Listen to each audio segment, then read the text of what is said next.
প্রিয় বন্ধুরা, আজকে তোমাদের সাথে মজার একটা রেসিপি শেয়ার করব। থানতুনি পাতা দিয়ে আমি ডাল দিয়ে আজকে তোমাদের একটা পাপোড়া শেয়ার করব। এই পাপোড়া খেতে যে এত মজার, আর এটার মধ্যে আমি স্পেশাল একটা জিনিস দিয়েছি, সেটা তোমাদের সাথে শেয়ার করব।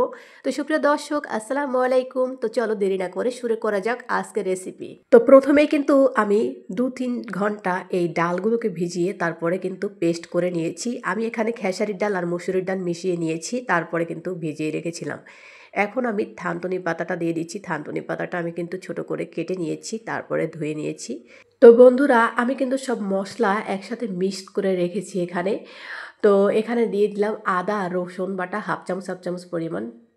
তারপর হচ্ছে মরিচ কুচি আর পেঁয়াজ কুচি, আর একটা এক্সট্রা জিনিস আছে এখানে, আমি যেটা বলেছিলাম, এটা হচ্ছে ছোট চিংড়ি মাছ ছিল, সেটা আমি পেস্ট করে রেখেছিলাম এখানে।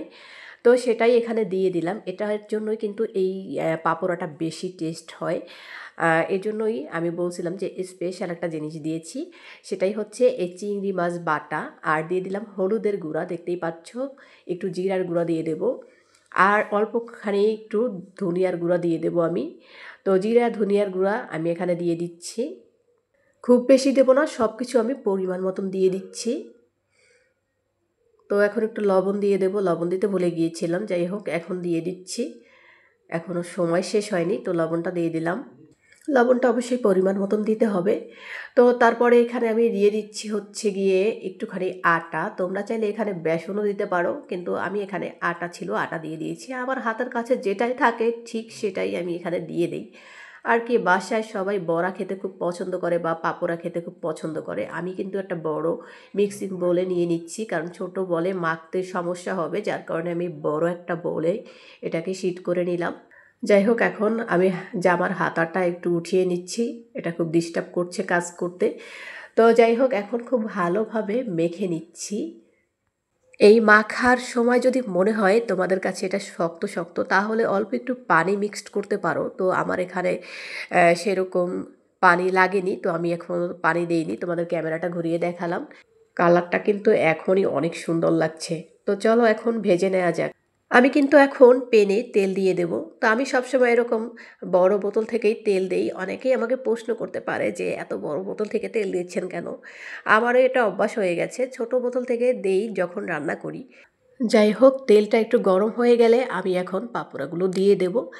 জাস্ট হাতে একটু চেপে চেপে দিয়ে দিচ্ছি, আর কিচ্ছু করতে হবে না, শুধু একটু এভাবে দিয়ে দিলেই হয়ে যাবে।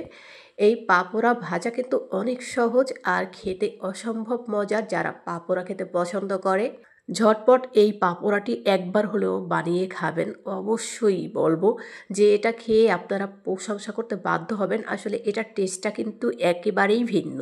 যেহেতু এখানে থানতুনি পাতা দিয়েছি, এটা কিন্তু পুষ্টিগুণটাও অনেক বেশি এবং ঔষধি কাজ করবে। শরীরের যে কোনো সমস্যার জন্য কিন্তু এই থানতুনি পাতা খেতে পারেন, অনেক উপকারী। যাই হোক, এখন আমি হাতটা ধুয়ে নিচ্ছি, আমার পাপোড়াগুলো দেওয়া হয়ে গেছে। এখন এগুলোকে ভেজে নেব। পরবর্তীতে যেগুলো আছে সেগুলো একসাথে ভেজে নেব। তো আমার 2 থেকে 3 বার লাগবে মনে হচ্ছে।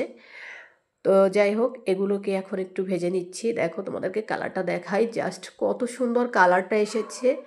যাই হোক, এখন আমি এটাকে একটু নাড়াচাড়া দিয়ে দিচ্ছি, তারপর এগুলোকে উল্টে আমি সুন্দর একটা কালার আসা পর্যন্ত লো হিটে এগুলোকে ভেজে নেব। বিশ্বাস করেন, বাসায় যতবার এই পাপোড়া বানিয়েছি সবাই অনেক অনেক বেশি প্রশংসা করেছে, এবং বাচ্চারাও কিন্তু এই পাপোড়াটি খেয়েছে। বাচ্চারা সহজে শাক খেতে চায় না, আপনারা যে কোনো শাক দিয়েও কিন্তু এটা তৈরি করে নিতে পারেন। পাপোড়াগুলো ভাজা হয়ে গেছে, আমি জাস্ট তুলে নিয়েছি। এখন তোমাদের খেয়ে দেখাবো এটা কতটা মজা হয়েছে, আমাকে দেখলেই বুঝতে পারবে।